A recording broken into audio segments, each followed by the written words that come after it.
La liberté d'expression à l'épreuve de la situation sécuritaire en République démocratique du Congo. Nouvelle loi sur la presse pour une nouvelle dynamique. C'est le thème qui a été retenu pour célébrer la journée mondiale de la liberté de la presse. C'est mercredi 3 mai en République démocratique du Congo. Vous suivrez dans ce journal le président de la République qui a pris part à une activité officielle organisée à Kinshasa. Et puis le prix du gaz, du pétrole, du charbon et de produits alimentaires resteront supérieurs alors que le cours de nombreuses autres matières premières connaîtront une baisse. Mesdames et messieurs, voilà le principal titre de ce journal. Bonsoir et bienvenue à cette grande édition d'information. Au cours de ces journaux, nous avons l'insigne honneur de recevoir le président de l'Union nationale de la presse congolaise. Il s'agit de M. Gabi Kouba, que je salue. Bonsoir, Monsieur le président de l'Union nationale de la presse congolaise. Bonsoir, chers confrères, et bonsoir à tous les téléspectateurs de la télévision Géopolis. Un plaisir de vous recevoir dans ces journaux. Je vous reviens dans quelques instants. Il est temps de poursuivre avec le journal. Journée mondiale de la presse célébrée chaque 3 mai en République démocratique du Congo est placée sous le thème de la liberté d'expression à l'épreuve de la situation sécuritaire en République démocratique du Congo. Nouvelle loi sur la presse pour une nouvelle dynamique. À cette occasion, une cérémonie a été organisée à Fleuve Congo Hotel où le chef de l'État Félix Tshisekedi a instruit le gouvernement à s'impliquer pour la mise en œuvre de réformes dans ces secteurs. Suivez.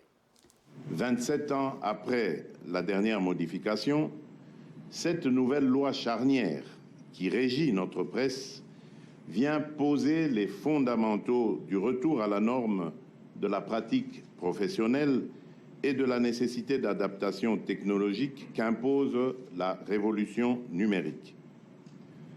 Son application, sans nul doute, rendra opérationnelle la mise en œuvre de la plupart des résolutions convenues lors des assises fondatrices de janvier 2022.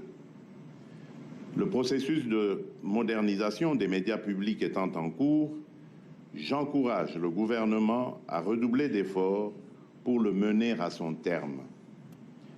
Le train de l'assainissement du paysage médiatique, quant à lui, va prendre sa vitesse de croisière grâce aux nouvelles dispositions légales en vigueur. Je charge le gouvernement, à travers le Premier ministre et le ministre de la Communication et des Médias, à y veiller pour que nous puissions disposer d'une base de données consolidée à partir de laquelle le gouvernement devra planifier la concrétisation de l'aide à la presse telle que stipulée dans la nouvelle loi. Alors que le chef de l'État parle de cette nouvelle ordonnance-loi régissant l'exercice de la presse en République démocratique du Congo, le ministre des tutelles Patrick Muyaya, lui, est revenu sur les innovations de ces textes. Un texte qui, selon lui, repose sur le principe de la salubrité médiatique en République démocratique du Congo. Je vous propose de les suivre. L'impératif de la salubrité médiatique que vous nous avez recommandé, Excellence Monsieur le Président de la République, a été le fil conducteur de notre travail durant l'élaboration de cette nouvelle loi. Le premier changement majeur que cette loi apporte et qui nous permet en amont d'éviter l'infiltration dans les secteurs de médias, c'est dans la définition même du journaliste professionnel. L'article 3.11 de la loi précitée le définit comme toute personne diplômée d'une école de journalisme reconnue par l'État congolais et dont l'activité principale, régulière et rétribuée consiste à la collecte, au traitement et à la diffusion de l'information. Toute personne titulaire d'un diplôme de licence ou équivalent, suivi d'une pratique professionnelle de 3 ans dans la collecte, les traitements et la diffusion de l'information, c'est d'une rédaction d'une entreprise de presse reconnue par l'État. Comme vous pouvez les constater, les conditions d'accès au métier ont été durcis pour filtrer en amont des moutons noirs, remettre de l'ordre dans la profession de journaliste et garantir l'obtention de la carte de presse aux seuls professionnels de médias. C'est cela l'esprit des articles 9, 10 et 11 de la loi. Et pour corser davantage, l'article 121 stipule « Quiconque s'est attribué indûment la qualité de professionnel de médias dans l'une ou l'autre catégorie des métiers repris à l'article 3 de la présente ordonnance loi ou qui a publiquement porté un insigne ou emblème destiné à faire croire à la jouissance de cette qualité ou à l'exercice de cette profession ou qui en a indûment tiré bénéfice est puni conformément aux dispositions du Code pénal. Fin de citation. L'autre point important qui figure. Monsieur le Président Gabi Kouba, je reviens vers vous. Pour les téléspectateurs qui viennent de nous rejoindre, je rappelle que vous êtes président de l'Union nationale de la presse congolaise. Vous avez participé à cette grande cérémonie officielle à l'occasion de la célébration de la journée mondiale de la presse. Le thème retenu pour cette journée est la liberté d'expression à l'épreuve de la situation sécuritaire en RDC, nouvelle loi de la presse pour une nouvelle dynamique. Comment abordez-vous ces thèmes ? Le thème national a été adapté en fonction du contexte sécuritaire de notre pays, mais aussi en fonction du nouveau cadre légal.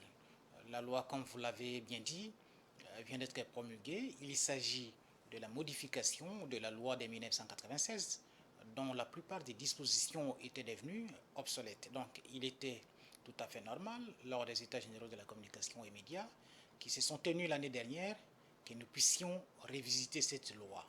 Alors, la loi a été révisitée, il y a de nouvelles dispositions, parce qu'à l'époque où la loi a été conçue, les médias en ligne n'existaient pas, et cette affaire de dépénalisation qui hante toujours nos esprits a fait l'objet d'un débat.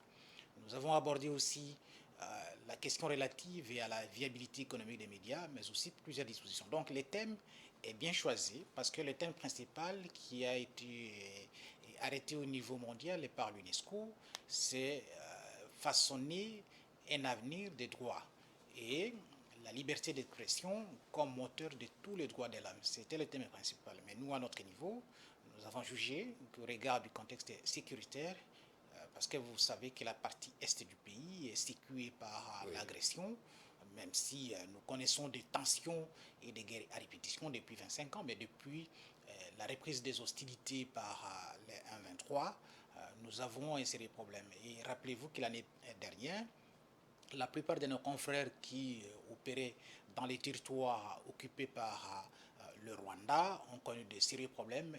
Ils ont quitté leurs rédactions respectives et ils se sont installés à Goma. Ils ont abandonné leur famille et leur travail dans des conditions extrêmement difficiles. Et d'ailleurs, je profite de votre télévision pour lancer un appel à la mobilisation en faveur de tous ces confrères-là qui vivent à Goma dans les dénuements et qui ont abandonné leur poste de travail.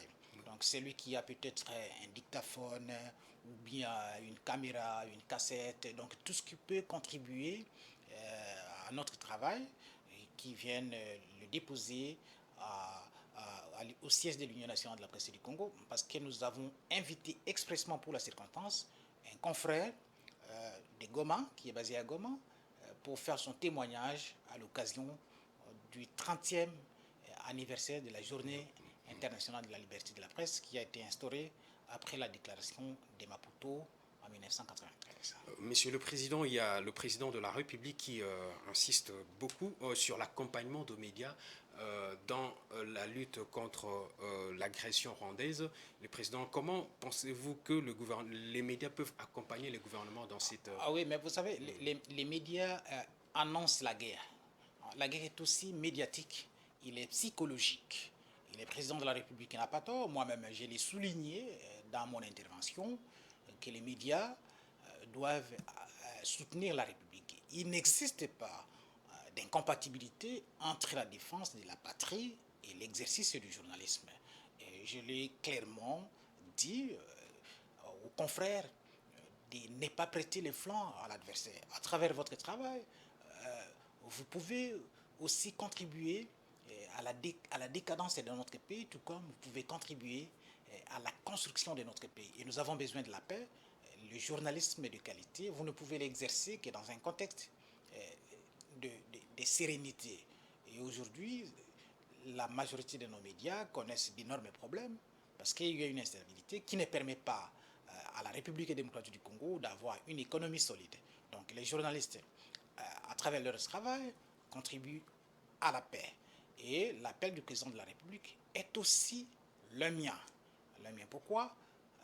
Il y a des campagnes de diabolisation, d'intoxication, de démobilisation des forces armées de la République démocratique du Congo par certains de nos confrères, que ce soit la presse nationale tout comme la presse étrangère. Donc, j'ai demandé aux confrères carrément de se désolidariser des cercles complotistes contre la République. La menace pour la République démocratique du Congo est réelle. On ne peut pas traiter cette question de l'intégrité territoriale avec légèreté par les médias. Je lance un appel pour tous les médias à ne pas soutenir, à ne pas propager des fake news, des infox qui tendent à déstabiliser la République. Sinon, on fait le jeu de l'ennemi. C'est pourquoi je soutiens totalement l'appel du président de la République. On est mis sur la même vision. Les pays n'appartiennent pas au chef de l'État. Moi, en tant que journaliste, vous, en tant que journaliste, vous voulez aussi que nous vivions dans un pays pacifié. Si le pays n'est pas pacifié, regardez aujourd'hui tout ce qui se passe dans l'est du pays. Donc la cruauté au Kivu n'a pas endeuillé que d'autres personnes. Notre catégorie professionnelle a été aussi affectée et nous avons recensé plusieurs cas d'assassinat, les attaques contre les journalistes, la fermeture des médias, le déplacement des journalistes. Tout ça, ça nous affecte et ça ne nous permet pas d'exercer le métier dans les conditions optimales.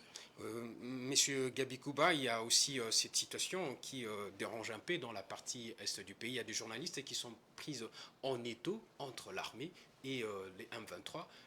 L'armée appelle à la mobilisation, appelle à l'accompagnement des médias, mais il y a aussi le M23 qui donne des injonctions aux journalistes qui travaillent là-bas. Oui, mais le M23, c'est une force d'occupation et d'agression qui ne permet pas. Et il y a une forte résistance aussi de la part des médias. Il faut saluer ceux qui font ce travail-là. Pourquoi beaucoup de journalistes ont quitté leur rédaction? C'est parce qu'ils ont diffusé des informations en faveur de la République pour défendre aussi les pays. Et les FARDC, c'est vrai que nous sommes dans une période exceptionnelle. La liberté et l'exercice du métier doivent avoir des limites, mais notre liberté n'est pas à... Nous ne pouvons pas aliéner notre liberté. S'il y a des choses qui ne marchaient pas au sein des forces, mais nous aidons aussi les décideurs à prendre des initiatives tendant à améliorer la situation sécuritaire. Donc, on ne peut pas étouffer non plus la liberté sous prétexte des secrets de défense. C'est vrai, le secret de défense existe. Nous devons impérativement les respecter. Mais s'il y a des dérapages, ça nous permet aussi, parce que nous sommes l'œil et l'oreille, non seulement du public, mais aussi des gouvernants. Oui. Dès lors que nous avons relayé des vraies informations, nous les avons traitées et publiées, ça permet aux gouvernants de prendre des bonnes décisions pour avancer vers la bonne direction. Mais imposer un blackout total, même pour ceux qui ne marchent pas, cela ne contribue pas à l'avancement de la République. Donc, il faut choisir le juste milieu entre l'excès et la déficience. C'est vrai, le secret de défense existe, mais lorsqu'il y a des dérapages, des cas par exemple des détournements, oui. De la sortie des militaires, ou encore les cas de détournement de la ration alimentaire des forces armées qui sont au front, nous ne pouvons pas nous taire. Parce que si nous ne les disons pas, on fait aussi le jeu de l'ennemi, parce qu'on fragilise notre armée. On veut que notre armée soit équipée, que tous les services de sécurité soient bien traités. Oui. Mais on connaît les comportements de la plupart de nos dirigeants. Hein. Donc, il faut aussi exercer cette pression auprès de ceux qui ont des intentions malveillantes contre la République, parce que les ennemis de la République ne sont pas seulement ceux qui viennent d'ailleurs, qui tirent. Mais ceux qui détournent ce qui est destiné aux défenseurs de la République, ceux-là sont aussi à considérer comme les ennemis de la République. D'où l'importance et la nécessité de notre travail de révélation des vraies informations, sans s'attaquer à titre individuel à X ou à Y. Mais notre problème, c'est de révéler le journalisme. Ce sont des faits. ce sont de faits. Nous poursuivons le journal, je vous reviens encore dans quelques instants. On reste toujours sur le même dossier et à la même cérémonie qui a aussi connu la participation des organisations professionnelles, à l'exemple de l'ONG Journalistes en danger, dont son responsable Chivis Chivodi, qui, tout en saluant la promulgation de la nouvelle loi, il a aussi appelé au respect du travail de journalistes, surtout dans des coins du pays où règne l'insécurité. Je vous propose de le suivre. L'impératif de la salubrité médiatique que vous nous avez recommandé, Excellence Monsieur le Président de la République, a été le fil conducteur de notre travail durant l'élaboration de cette nouvelle loi. Le premier changement majeur que cette loi apporte et qui nous permet en amont d'éviter l'infiltration dans les secteurs de médias, c'est dans la définition même du journaliste professionnel. L'article 3.11 de la loi précitée le définit comme toute personne diplômée d'une école de journalisme reconnue par l'État congolais et dont l'activité principale, régulière et rétribuée consiste à la collecte, au traitement et à la diffusion de l'information. Toute personne titulaire d'un diplôme de licence ou équivalent, suivi d'une pratique professionnelle de 3 ans dans la collecte, les traitements et la diffusion de l'information au sein d'une rédaction d'une entreprise de presse reconnue par l'État.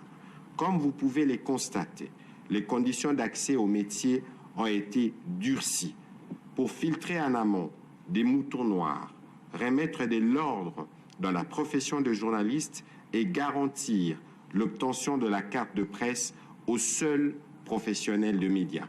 C'est cela l'esprit des articles 9, 10 et 11 de la loi. Et pour corser davantage, Fidèles téléspectateurs, excusez-nous pour ces désagréments techniques. Monsieur le Président Gabi Kouba, il y a la nouvelle loi qui vient d'être promulguée, il y a des innovations et la loi, dans son article 3.10, parle de statut de journaliste. Comment expliquez-vous cette nouvelle innovation? Oui, l'innovation est justifiée par la nécessité du recadrage. Il faudra un toilettage. Lorsque le président de la République insiste sur la salubrité médiatique, c'est dû aussi à l'intrusion des personnes non qualifiées qui exercent notre métier. C'est une sorte de verrouillage d'accès au métier, à l'instar de ce que font les médecins, les pharmaciens, les avocats. Je peux citer un peu les philosophes, comme il disait, avec l'académie qu'il avait créée à l'époque, il disait « Nul n'entre ici s'il n'est géomètre ». Donc, nous aussi, pour exercer le métier, il faut avoir une qualification. Ce n'est pas si facile tel que les gens le croient. C'est vrai, le journalisme, c'est un métier ouvert, parce que pour être avocat ou magistrat, il faut être nécessairement juriste. Pour être médecin, il faut passer par une faculté de médecine, ce qui n'est pas le cas pour nous, parce qu'un ingénieur polytechnicien peut être un bon journaliste. Mais maintenant, il faut respecter les b.a.-ba. Voilà pourquoi nous avons dit, l'ancienne loi disait, un journaliste, c'est lui qui traite, qui collecte, traite et publie les informations et qui vit. Non, ça ne suffit pas. Et à l'époque aussi, de la loi de 96, des nouveaux métiers, des médias en ligne, par exemple, n'existaient pas.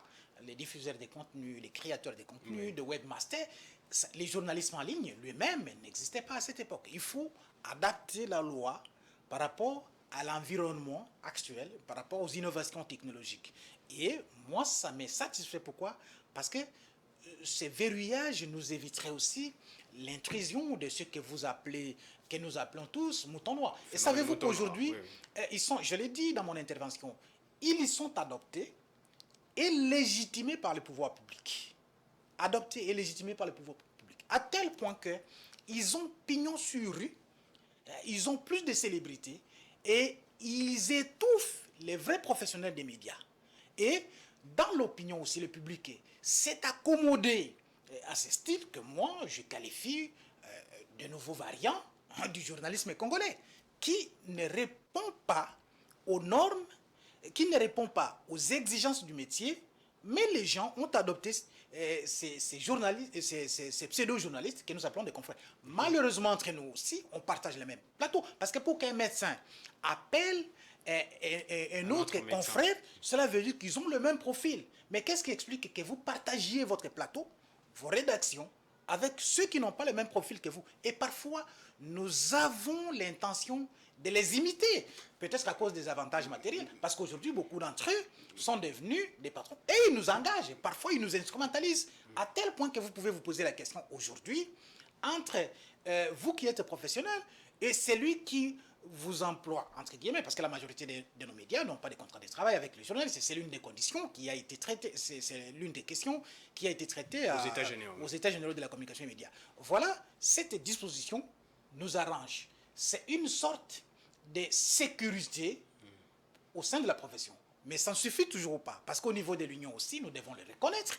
Les critiques, nous les acceptons. C'est une situation que nous avons trouvée. Et l'octroi, par exemple, de la carte de presse. Récemment, vous avez pris la décision de... Récemment, ça fait 2 ans que je n'ai signé aucune carte de presse. Et tout ce qui se passe là s'entre dans les cadres de faux usages des faux. Puisque parce que j'ai pris, on vous a accusé longtemps de favoriser aussi ces phénomènes. Oui, c'est vrai, j'ai trouvé ces situations-là quand j'entrais, quand j'arrivais à la tête de l'Union en novembre 2020. Mais aussitôt arrivé, j'ai constaté que ça ne marchait pas ainsi. Donc la carte de presse ne devrait pas être un moyen de survie pour quelques individus qui travaillent au sein de l'Union nationale de la presse du Congo, mais c'est d'abord un document comme identité professionnelle, et c'est un document pour la sécurité, et c'est un document qui devrait aussi procurer des avantages. Voilà pourquoi, indépendamment des États généraux de la communication et médias, j'avais pris la décision de suspendre toute la délivrance de la carte de presse.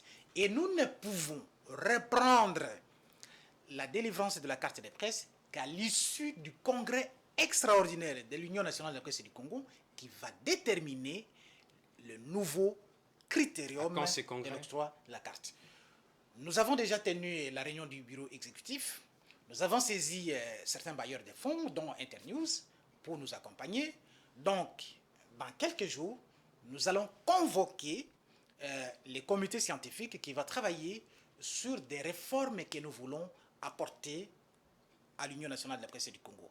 Et le gouvernement qui a pris solennellement l'engagement de nous accompagner à l'issue des États généraux, parce que c'est l'une des recommandations phares des États généraux de la communication et médias, il faut des réformes, mieux une refonte complète de l'Union nationale de la presse du Congo. Parce que de la réussite de la corporation des professionnels des médias dépend aussi celle du gouvernement. Mais que répondez-vous à ceux qui pensent que bon, je peux ou ne pas adhérer à l'UNPC et puis je vais exercer ma profession? Non, mais nous sommes une organisation fêtière. C'est vrai que lors de la création de l'Union, il y avait cet esprit du mouvement populaire de la Révolution, parti-État, que vous le vouliez ou pas, vous appartenez. D'ailleurs, beaucoup pensaient que l'UNPC ou l'UNPSA à l'époque était l'appendice du mouvement populaire de la Révolution. Bon, ce n'est pas non plus faux, ce n'est pas faux, ce n'est pas non plus toujours vrai. Mais je peux dire que mais la carte professionnelle, quelle est l'organisation qui délivre la carte professionnelle? Parce que nous sommes membres à part entière de la Fédération internationale de journalistes. Même si nous avons aujourd'hui des arriérés, mais les démarches sont en cours. J'ai discuté ce matin avec Anthony Bélanger, le secrétaire général de la Fédération internationale des journalistes. Bon, quand vous voyagez, ce n'est pas votre carte de géopolice qui constitue la carte professionnelle. La profession a un corps et nous formons ces corps-là. Et ces corps-là, c'est l'Union nationale de la presse du Congo. Donc, vous pouvez créer l'association des journalistes de la rue, association des essais, mais ça ne fait pas de vous un corps professionnel parce que vous n'êtes pas reconnu. Et d'ailleurs, c'est la loi qui vient de le modifier. Même l'ancienne loi citait nommément l'Union nationale, la loi de 81, par exemple. Donc, nommément l'Union nationale de la presse du Congo. Nous avons tout intérêt à soutenir au nom de la liberté d'association. Et d'ailleurs, l'Union nationale de la presse du Congo, c'est l'organisation fêtière qui regroupe. Parce qu'au sein de l'Union, vous n'avez pas que les membres du comité de l'Union. 1000 RDC, par exemple, l'association des médias en ligne de la République du Congo, est membre de l'Union nationale de la presse du Congo. La fédération des radios communautaire et de proximité du Congo est membre de l'Union nationale de la presse du ANECO Congo. aussi. L'ANECO, l'UCOFEM, l'ANEAP sont des membres de l'UNPC. Donc l'UNPC, c'est la méga plateforme qui réunit toutes les associations professionnelles des médias. Quelle image que le public congolais a sur la presse congolaise? Quelles sont ses attentes vis-à-vis de cette presse? Pour répondre à ces questions, Géopolis est allé à la rencontre de quelques personnes, de quelques Quinois. Suivez ces personnes dans cet élément réalisé par Patience Lokeke et Giscard Tamba. La presse congolaise, c'est une presse qui fait bien son travail, bien qu'il y a certaines presses qui font le travail avec beaucoup de dérapages. Telles que la presse en ligne, les youtubeurs, c'est eux qui sont venus détruire l'image de la presse de notre pays. Auparavant, avec la presse écrite puis la télévision, la presse était tellement bien réputée par leur travail. Mais actuellement, avec la venue de la presse en ligne, tout est foutu. Donc, tout est foutu. Mais du moins, par rapport à la presse écrite garde vraiment leur image qu'on avait auparavant, leur image là. Bien que la presse YouTube a venu détruire l'image de notre presse. Moi, je pense que j'aimerais beaucoup plus s'adresser au CESAC, M. Christian Bossembe, qui est le président du CESAC, de bien faire aussi son travail par rapport à la presse YouTube, parce que c'est la presse YouTube qui a détruit l'image de notre presse ici au pays. Donc si je peux dire un mot sur la presse congolaise, je vous dirais qu'il y a quand même un peu d'amélioration. Pourquoi? C'est parce qu'on réalise au jour d'aujourd'hui que la presse n'est pas vraiment comme a été autrefois. Au jour d'aujourd'hui, on a des informations un peu fiables. Malgré il y a des CLA qui n'arrivent pas vraiment à respecter les normes, voulais-je dire, relatives au métier de la presse. Il y a des dérapages, mais toutefois, quand cela se tient, c'est que nous pouvons juste demander aux responsables, à ceux-là qui sont censés orienter les gens, qui puissent un peu marteler. Et à tous ces mondes-là, parce que nous vendons au travers de la presse sans pour autant qu'on le sache. Il n'y a pas seulement que nous, les Congolais ou Congolaises, qui sont en train de suivre ce qui se passe à la télé. Il y a aussi les gens de l'extérieur. Nous avons des étrangers ici. Et si nous n'arrivons pas à bien respecter le travail, à faire ce que le travail nous demande, vous ne voyez pas que de nous-mêmes, nous sommes en train de nous... comment je peux m'expliquer? Nous sommes en train de dévier par rapport... Parce que nous ne sommes pas la première à faire la presse, ou bien à être dans les médias. Il y a aussi l'extérieur. Donc pour moi, en résumé, je peux dire que non, il y a quand même une évolution très avancée de ce qui est de la presse, malgré un peu de dérapage. Nous avons une mauvaise image de la presse congolaise. Sur la presse écrite, vous voyez un autre titre, un contenu différent. Et puis sur le reportage, il y a la politisation de la presse. Donc on utilise dans la presse plus d'informations monnaie pour déformer les formations. Alors là, nous demandons aux journalistes de pouvoir travailler dans la franchise. Donner de l'information, c'est une obligation. Dites la vérité de ce que vous avez vu, ce que vous avez entendu. C'est ça votre devoir, c'est tout. Donc, ne pas marchander sur l'information, ne pas distraire l'opinion sur l'information, des choses qui ne sont pas vraies. Et là, ça perturbe l'opinion. Donc, c'est vraiment ça notre recommandation par rapport à nos amis qui ont accepté la position libérale, qui est la presse. Monsieur Gabi Kouba, quelle image avez-vous de la presse congolaise? Bon, c'est que les interviewés disent dans cet élément que j'ai suivi avec vous, que vous avez réalisé, est assez révélateur de ce qui s'est passé dans notre pays. Mais je voudrais préciser, la presse en ligne existe réellement. Il existe des chaînes de télévision en ligne, il existe des journaux en ligne. Mais vous avez aussi une autre catégorie qui sont des diffuseurs par exemple, ceux qui se sont auto-invités ou auto-proclamés journalistes. Les fameux influenceurs qui n'ont rien à voir parce que le journalisme veut dire que vous avez une rédaction, vous avez une équipe, et vous menez des enquêtes, des reportages, vous allez sur le terrain, vous traitez ensemble et puis vous diffusez.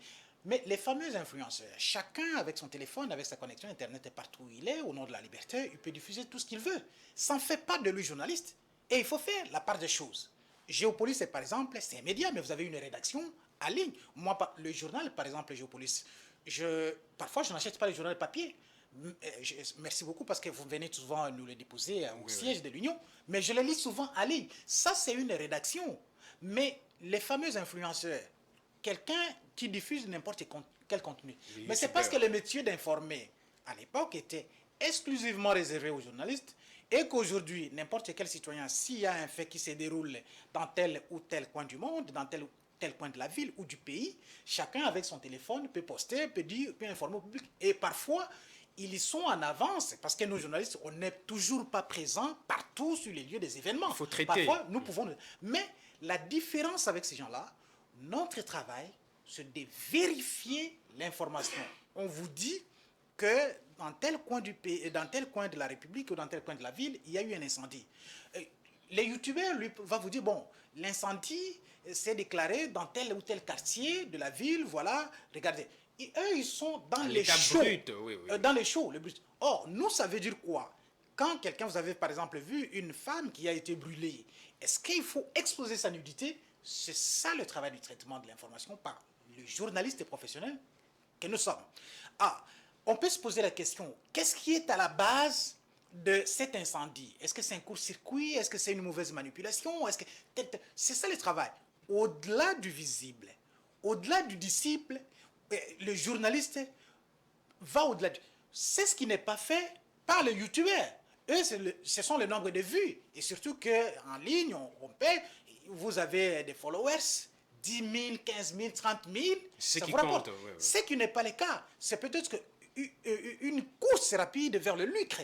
Ce qui n'est pas notre vocation. Donc, il faut faire la part des choses. Concernant les contenus, oui, je l'avoue, il y a quelqu'un que vous avez interviewé qui dit dans l'interview, bon, des contenus parfois...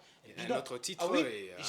Oui, je l'ai toujours dit. Les journaux, par exemple, qu'on appelle Etoubélé, un journal ne peut pas produire 10 exemplaires seulement. Et parfois, c'est la même personne. Vous avez, par exemple, Info, Libanga, et puis Libanga Info. C'est le même journal. Et parfois, il attaque X, et puis un autre numéro, il défend X. Et c'est lui qui appelle, non, mais vous avez vu, bon, voilà, c'est tel, vous avez tel journal. Pourtant, c'est la même personne. Donc, ces journaux, ce ne sont pas des médias viables.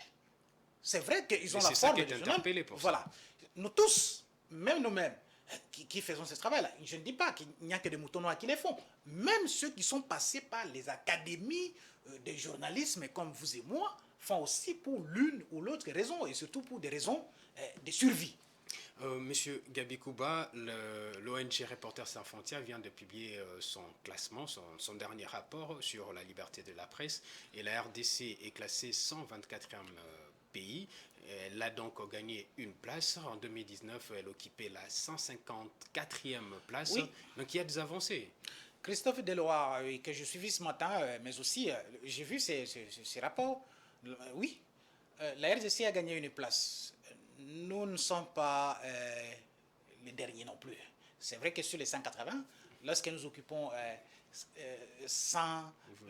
la 184e place, nous devons nous remettre en question. On la 124e. Oui, et nous devons fournir beaucoup d'efforts pour améliorer notre position dans ces classements. Ce n'est pas un sentiment d'autosatisfaction, mais il faut regarder aussi ceux qui nous entourent. Ils ne sont pas meilleurs que nous. Le Rwanda occupe quelle place? C'est un État policier. L'Angola, c'est un État policier. Le Congo-Brazzaville. Et les médias, voilà, tous les pays de là. C'est vrai, nous ne pouvons pas justifier notre position par rapport aux autres. Nous devons fournir beaucoup d'efforts pour occuper la place. Faisons les choses conformément à nos convictions, conformément à nos valeurs, pas suivre les autres. Mais en regardant, je peux dire, la RDC est sur la bonne direction. Aujourd'hui, vous avez la vitalité démocratique qui est justifiée à travers les médias, ce qui n'existait pas dans la plupart des pays de l'Afrique, même en Asie, même en dehors. Regardez les grandes puissances. Vous pensiez peut-être que les grands maîtres seraient en première position, mais vous avez vu les classements. La France 24e, les États-Unis 45e. Vous voyez? Donc, notre situation, je ne peux pas dire acceptable, je ne peux pas dire non plus inacceptable. Nous devons tous travailler. Et on doit travailler plus. On va se séparer avec vous. Votre dernier mot, quel avenir donnez-vous à la presse congolaise? L'avenir, la presse, ce n'est pas un îlot dans un pays. La presse évolue dans un contexte politique et économique. Donc, c'est l'une des composantes de la société. Il faut nous inscrire dans une logique systémique. Dès lors que l'environnement politique est assaini, nous avons une économie solide, nous avons la possibilité d'avoir une presse responsable, une presse lucide et des médias viables. Donc, cela doit marcher ensemble. Donc, le secteur de la presse doit marcher ensemble avec les autres. Sinon, nous pouvons fournir autant d'efforts si on réprime les journalistes. Si nous sommes toujours dans cette précarité économique, je ne vois pas comment nous allons nous en sortir. C'est comme on dit, la presse est à l'image de la société. Ah oui, c'est le reflet de notre société. Oui, Monsieur Gabi Kouba, merci d'avoir répondu à notre invitation pour parler de la journée mondiale de la presse. Je rappelle que vous êtes président de l'Union nationale de la presse congolaise. Nous espérons vous revoir très prochainement. Je reviendrai volontiers, c'est ma maison et c'est mon métier, donc je suis là à la disposition de tous les journalistes. Merci beaucoup. Le porte-parole de la 34e région militaire de forces armées de la République démocratique du Congo, le lieutenant-colonel Guillaume Njike Kaiko, a présenté à la presse à Goma, au Nord Kivu, le mardi demain 2023, une dizaine d'éléments M23 supplétifs de l'armée rwandaise. Suivez cet élément de Nokisei.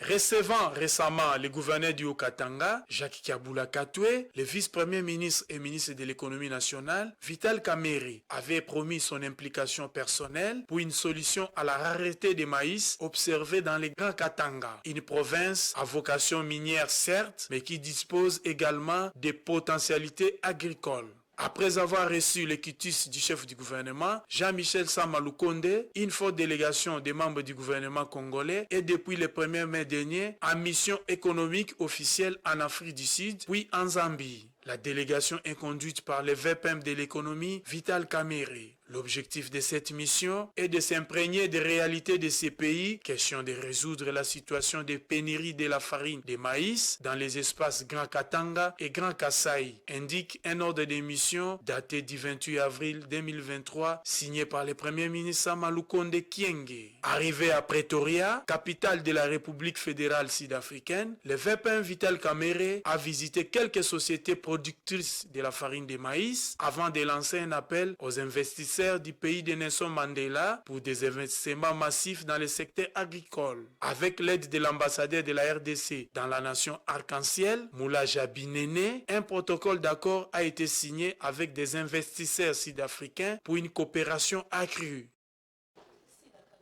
Voilà, là, vous venez de suivre le gouverneur du Haut-Katanga, Jacques Kabula Katwe, le vice-premier ministre, ministre de l'économie, Vital Kamerhe, qui avait promis l'implication personnelle, son implication personnelle pour une solution à la rareté de maïs observée dans le Grand Katanga. Après avoir reçu le quitus du gouvernement Sama Lukonde, cette délégation constituée du gouverneur de la province du Katanga et le ministre Vital Kamerhe sont rendus en Afrique du Sud pour une mission économique officielle. C'est vrai que le monde de la presse célèbre aujourd'hui la journée de la liberté de la presse en marge de cette journée qui est aussi celle de la réflexion sur l'exercice de la profession. La rédaction de Géopolis Télévision vous propose un dossier du jour sur le mouton noir, un phénomène qui discrédite le métier et sème les désordres. Suivez ces dossiers d'Edouard Funda.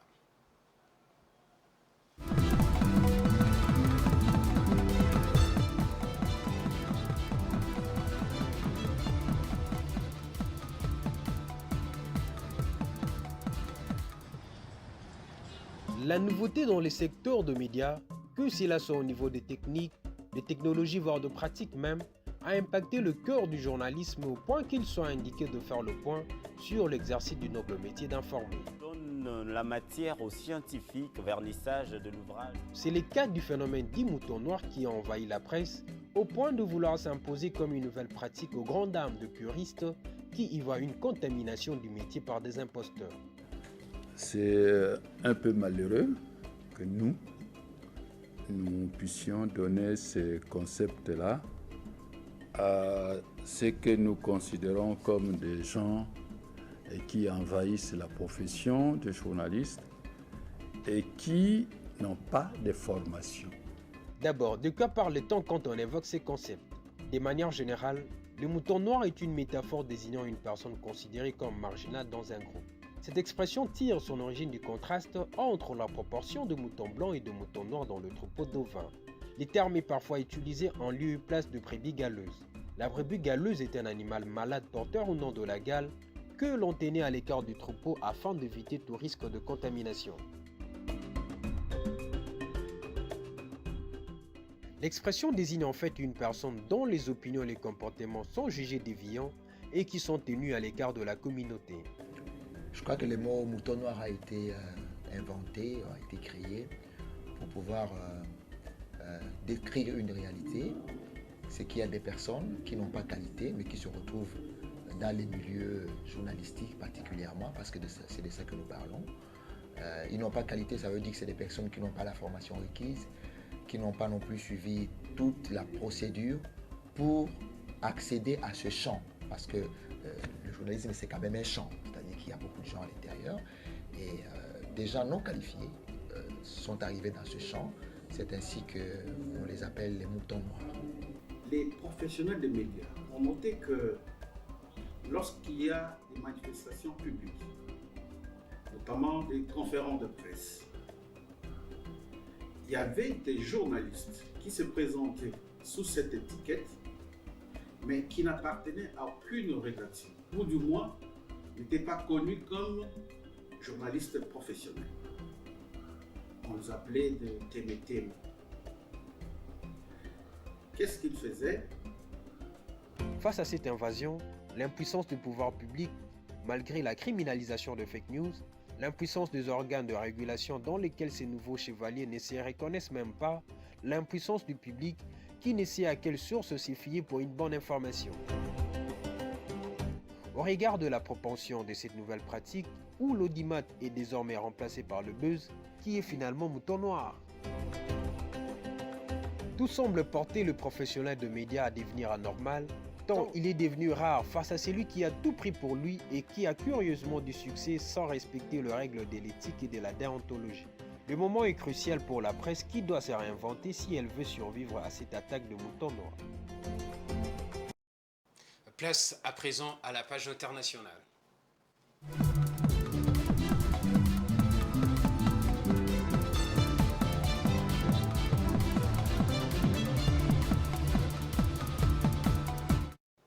Près de 55 millions de dollars américains auraient été détournés chaque mois de l'entreprise Eskom, une révélation explosive qui émane de l'ancien président directeur général du fournisseur de l'électricité sud-africain. Suivez cet élément de nos confrères d'Africa News. Près de 55 millions de dollars, c'est le montant qui serait détourné chaque mois de l'entreprise Eskom. Une révélation explosive qui émane de l'ancien PDG du fournisseur d'électricité sud-africain. André de Ruyter était interrogé à distance par une commission parlementaire sur les comptes publics, alors qu'Eskom est plombé par une lourde dette.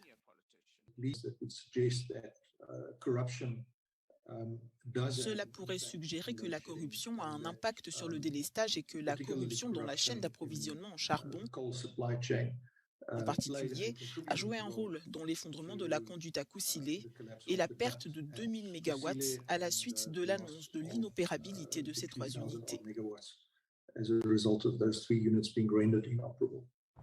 Intronisé PDG d'Eskom en 2020, André de Ruyter avait été brusquement évincé en février 2023. Avant son départ, il avait accusé de hauts responsables du gouvernement, dont un ministre, d'être impliqué dans le pillage des caisses.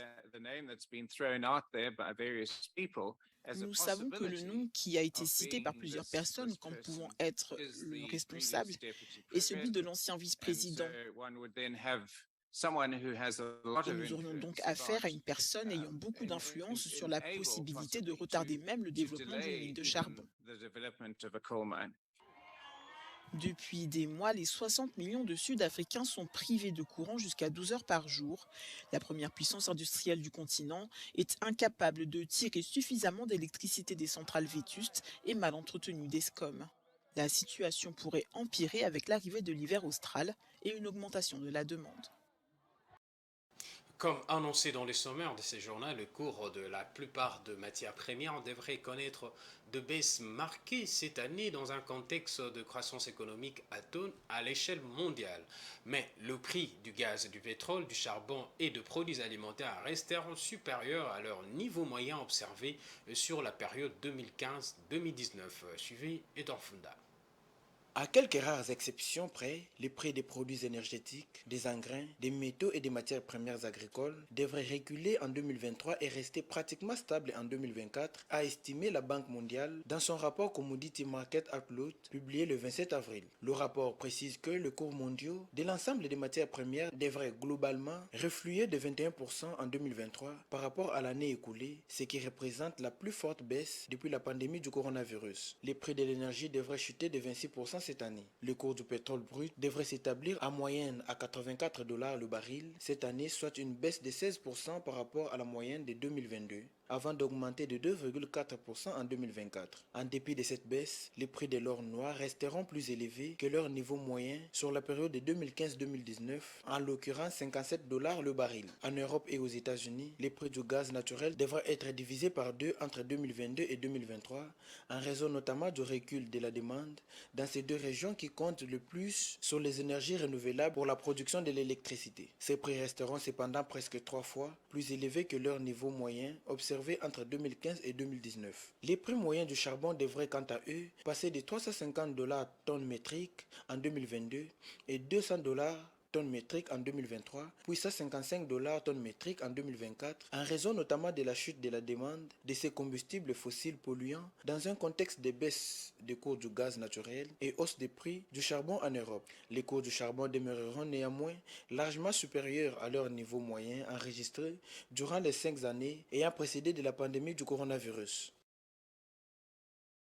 Une autre façon de vous informer, c'est à travers les différents journaux parus ce mercredi 3 mai à Kinshasa. Suivez la revue de presse faite par Enoch Issei.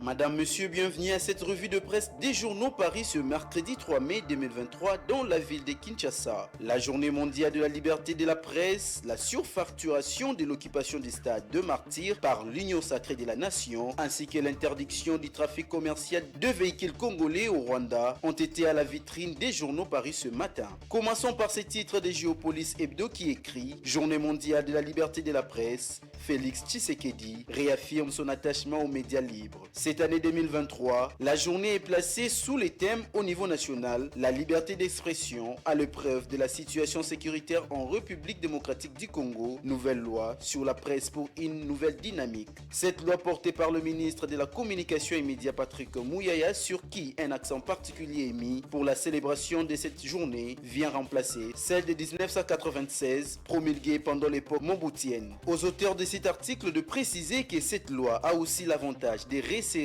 un peu la porte d'entrée dans le métier des journalistes, car si avec la loi de 1996, un diplômé d'État pourrait accéder facilement après une formation de 2 ans dans une rédaction, par contre, la loi de 2023 du ministre Patrick Mouyaya prévoit qu'en dehors de ceux qui ont passé par le code des journalistes, que les Congolais ayant le titre de licencié qui pourront accéder au métier après une formation de 3 ans dans une rédaction, peut-on lire. De son côté, la Prospérité écrit « Journée internationale de la liberté de la presse, le professionnel de médias autour de Félix Tshisekedi aujourd'hui. Il faudra noter que, depuis son arrivée au pouvoir, le chef de l'État a toujours été avec les professionnels des médias. La dernière preuve, faut-il le rappeler, est sa présence à l'ouverture et à la clôture des États généraux de la presse, conclut l'auteur. L'autre sujet qui a intéressé le média ce matin a tourné autour de la facture transmise à l'Union sacrée de la Nation pour l'occupation du stade de Martyrs en date de sa sortie officielle. Le tabloïd Le Journal titre, habituellement loué à 45 000 $, le stade a coûté 653 000 $ américains à l'Union sacrée de la Nation. Pour le journal, que la facture d'une activité hautement politique de l'Union sacrée de la Nation soit adressée à l'Assemblée nationale donne matière à réflexion. À l'auteur de dire,